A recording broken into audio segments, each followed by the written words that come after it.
हम लोग को केवल डराया जाता है कि चीन की सेना बड़ी है, उसके पास पैसे ज्यादा है, संसाधन ज्यादा है। गलत है, हमें उसकी सेना से नहीं लड़ना है। देखिए मेरा अपना मानना है, चीन को माइंड से हराना है। सबसे पहले हमको चीन के 8 जगहों पर हमला करना है और इसमें से सबसे पहले हमको चीन के सैटेलाइट मार के गिराने हैं। आप कहिएगा कि वो इंडिया का सैटेलाइट नहीं मार के गिरा सकता है। देखिए सैटेलाइट कहां घूम रहा है अंतरिक्ष में, इसको पता करने की टेक्नोलॉजी केवल अमेरिका के पास है और रूस के पास है।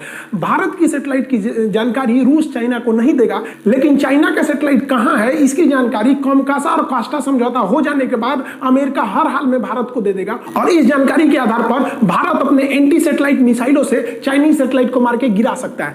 एक बार जब ये सैटेलाइट गिर गए तो चाइना के 13 जो मिलिट्री सैटेलाइट आसमान में घूम रहे हैं, अगर ये सैटेलाइट गिर गए तो चाइना ऊपर से निगरानी ही नहीं रख सकता है कि भारत क्या कर रहा है और उसके जो रडार है वो केवल छोटे एरिया को निगरानी कर सकते हैं। जो मिसाइलें एटमॉस्फेयर में घूम रही है उनको पकड़ सकते हैं, लेकिन बैलिस्टिक मिसाइल अंतरिक्ष से आ रही होती है, उसको मारने के लिए, उसको पकड़ने के लिए सैटेलाइट की जरूरत पड़ती है। और अगर चाइना का सैटेलाइट गिर गया तो हमारी जो मिसाइल, बैलिस्टिक मिसाइल अग्नि वगैरह चाइना में घुस जाएगी तो चाइना को पता भी नहीं चलेगा। जैसे ये सैटेलाइट गिरे, चाइना का एक बहुत बड़ा ड्रॉबैक होगा उसकी निगरानी सर्वेलांस में। और इसके बाद जो सबसे तेज एक्शन लेता है, देखिए सैटेलाइट गिर गया तो चाइना की मिसाइलें भी काम नहीं कर सकती है। और उसके बाद अचानक जो चाइना के जो एयर स्ट्रिप है, हवाई पट्टियां, इन पर ताबड़तोड़ हमला करना चाहिए। जो तिब्बत और सिंजियांग का एरिया जो भारत से लगता है, इन एयर स्ट्रिप को गिराने के बाद चाइना कोई भी काउंटर अटैक नहीं कर सकता। हम लोग को मेन चाइना को आगे बढ़ने से रोकना है। जैसे एयर स्ट्रिप टूट गए, चाइनीज विमान हवा में उड़ान नहीं भर सकते बिना एयरपोर्ट की मदद से। इसके बाद हम लोग को चाइना के पावर ग्रिड पर हमला करना है।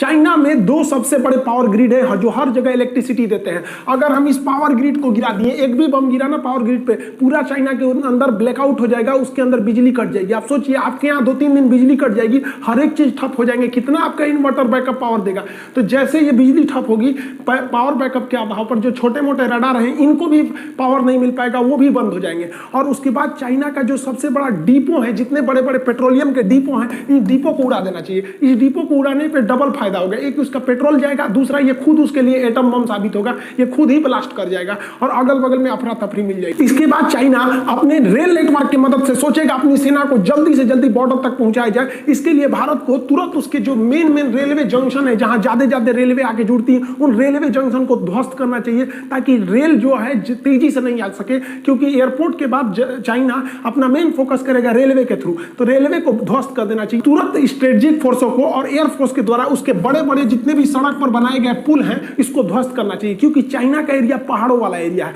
और वहां हमेशा हर 10-15 किलोमीटर बाद एक ब्रिज आता है। ब्रिज तोड़ दीजिएगा तो 2-3 महीने से कम समय में बनेगा ही नहीं, इतने में तो युद्ध खत्म हो जाएगा। तो इसको रोकने से चाइना की बढ़त रुक जाएगी। इन 6 हमले से चाइना का मनोबल पूरी तरह टूटेगा। उसके बाद जो चाइना की ऑर्डिनेंस फैक्ट्री है, जहां तोप, गोले, बारूद कारखाने, ये सब के जो कारखाने हैं जहां बंदूकें बनती हैं, उन सब पे तुरंत ध्वस्त करके हमला से उड़ा देना चाहिए। इससे जो उसका बैकअप सपोर्ट था ये टूट जाएगा और बैकअप टूटने के बाद उसे इस विषम परिस्थिति में कोई दुनिया मदद नहीं करेगी। और चाइना जो सबसे ज्यादा कूदता है अपने व्यापार पे ना, उसके व्यापार को समुद्र के रास्ते होते हैं, उसके जितने भी बड़े बंदरगाह हैं उस पर तेजी से हमला करके एक साथ तोड़ देना चाहिए इन सबको। हमारे हिसाब से चाइना की इन 8 जगहों पर हमला करेंगे, चाइना की कमर टूट जाएगी। लेकिन चाइना हमको अपनी केवल मजबूत चीजों को दिखाता है कि हमारे पास 21 लाख आर्मी है। अरे कोई आर्मी धरी की धरी रह जाएगी ससुराल, तुम्हारा ये 8 चीज टूट गया ना तो तुम देखा ना 21 लाख फौज है कि 21 करोड़ है, कुछ नहीं होने वाला है। और ऐसा हो सकता है, ऐसा किया गया है। इजराइल ने 6 दिन की लड़ाई में पूरी अरब देशों के, मिडिल ईस्ट के देशों को हरा दिया था।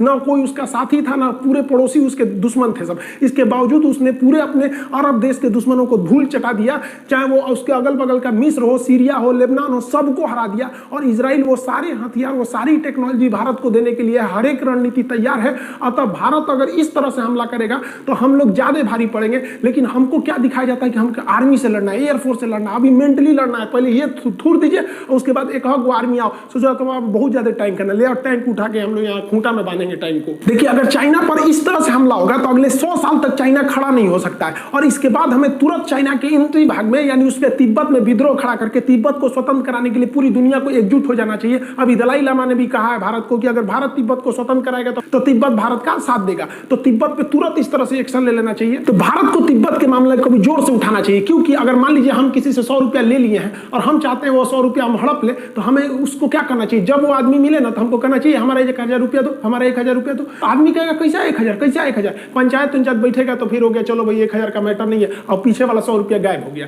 इसीलिए भारत को तुरंत तिब्बत और ताइवान के मामले को हाईलाइट करना चाहिए कि चाइना उस उसी में उलझ जाए, लद्दाख है सबका मैटर नहीं उलझे, चाइना को खाली छोड़ेंगे तो फिर वो आपको बर्बाद करेगा। अतः हमारे नीति निर्देशकों को भी ये ध्यान रखना चाहिए और उन्हें अपनी सेना को इस तरह से ट्रेन करना चाहिए कि हमें चाइना के इन 8 जगहों पर एक ही बार हमला करना है, जिस तरह से इजराइल ने किया था, और उसके बाद तिब्बत के मैटर को हाईलाइट करके तिब्बत को स्वतंत्र कराना चाहिए। और हमारे नीति निर्देशकों को इस चीज को ध्यान में रखना चाहिए कि तोप टैंक का जमाना अब पुराना हो गया, अब आपका मेंटली लड़ाई लड़ेगी।